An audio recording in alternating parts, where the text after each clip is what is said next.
Thank you for tuning in to this special edition of Black Video News. I'm your host, Linnell Taylor, and it is my honor and privilege today. Our special guest, you're going to be very impressed with her resume and all that she's done. So without further ado, because she is in town visiting and we just happened to luck up on this interview opportunity, so we won't keep her long. But on the couch with me today, I am talking to Brigadier General Antoinette Gant, Commander of the South Pacific Division of the U.S. Army Corps of Engineers, South Pacific Division. Let me tell you a little bit about her before she gets started.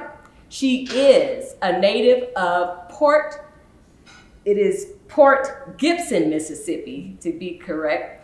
And she graduated from the Prairie View A&M, Texas all the way. And then she is also a member of the illustrious Alpha Kappa Alpha Sorority Incorporated. And the list goes on. Highly decorated officer in the United States military. And again, it is our honor and privilege to get this interview with her. So we won't keep her long. And I'm going to let her tell you more about herself and her decorated career in the United States Army. So thank you for taking this opportunity in the midst of your busy schedule. No, thank you, for having me. I really appreciate it. It is an honor to be here with you. People just don't understand.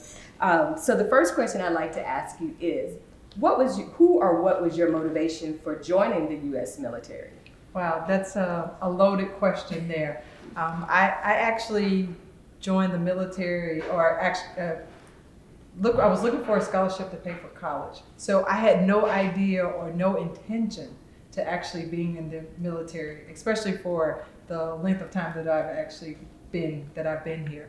I can remember my mother having a book that talked about "This is my life," and in there they had a page that said military service. I had a big X across it because there was just really no intent. But being in the junior RTC program and then finding out that there could be a way to pay for college, an additional way to receive funds, I applied for the scholarship. And so from there, I was accepted, and the rest is history. Here I am 28 years later.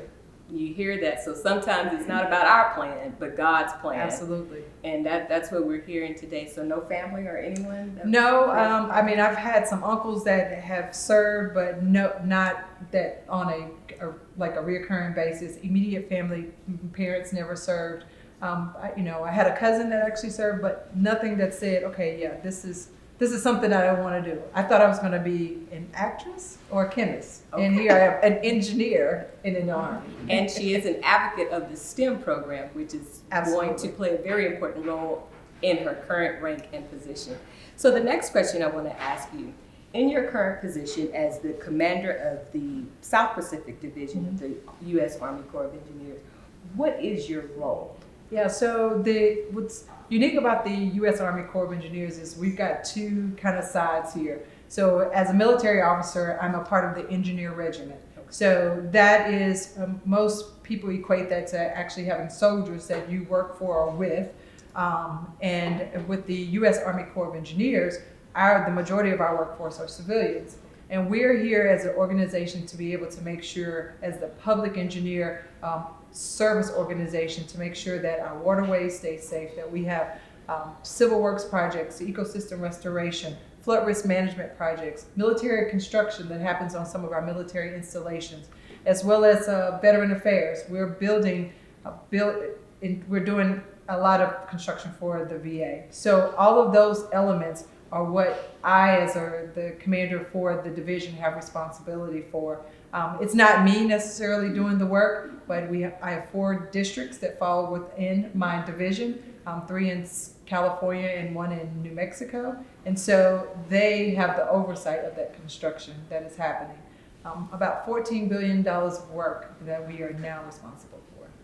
That's a lot, but that gives us a clearer understanding, because sometimes when we say engineer, that's such a broad division, but now we have a clear understanding.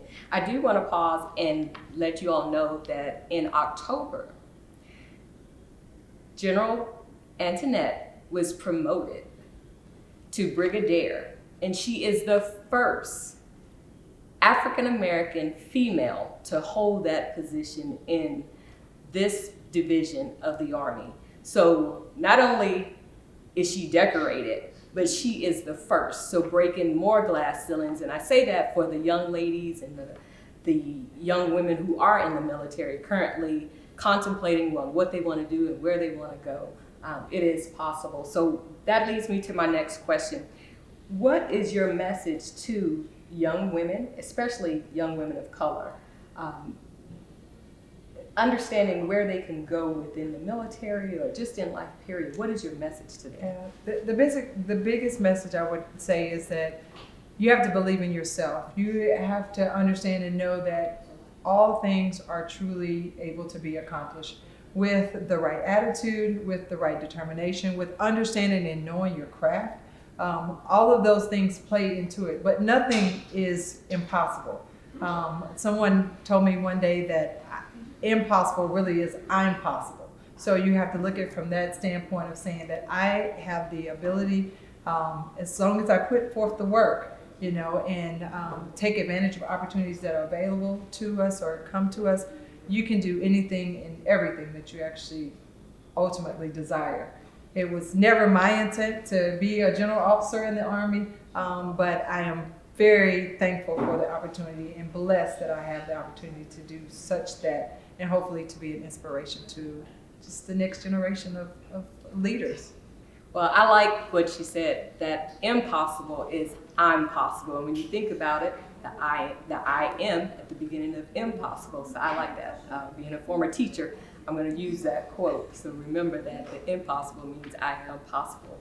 So one of the questions that I have for you, being a woman in this position, did you receive any opposition from fellow officers or others who may were going for this position? Well, I would say in life there's always going to be obstacles and challenges. And for me to sit here and say no, that the roses were red all the way through would not be true. But what we have to do is we have to look at it from a standpoint of saying that when there are obstacles, how can we turn those into opportunities? And that's how I looked at every challenge that actually came. It's sometimes hard being the only one in the room, but you have to understand that being the only one in the room allows you to be able to open the door so that there can be more in the room. So I just say yes, of course there were many obstacles and challenges, but in there I found that there were more opportunities than there were that. Wonderful. That's wonderful. So you said 28 years. 28 that years. you have already put in. Yes. So do you have any other desires before you say that's it? Well, I am so blessed to have this opportunity to be able to serve at such high levels. And as long as I'm enjoying it, and Uncle Sam says that they can, they want me to continue to serve, I think I will continue to do such. I have a husband too, so I always say he gets a vote. So, but until that day comes, I'm going to take each and every opportunity that I have to continue to be able to do something that helps to make a difference. And with the Army Corps of Engineers, that just affords me that each and every day here, right here in the United States. Wonderful.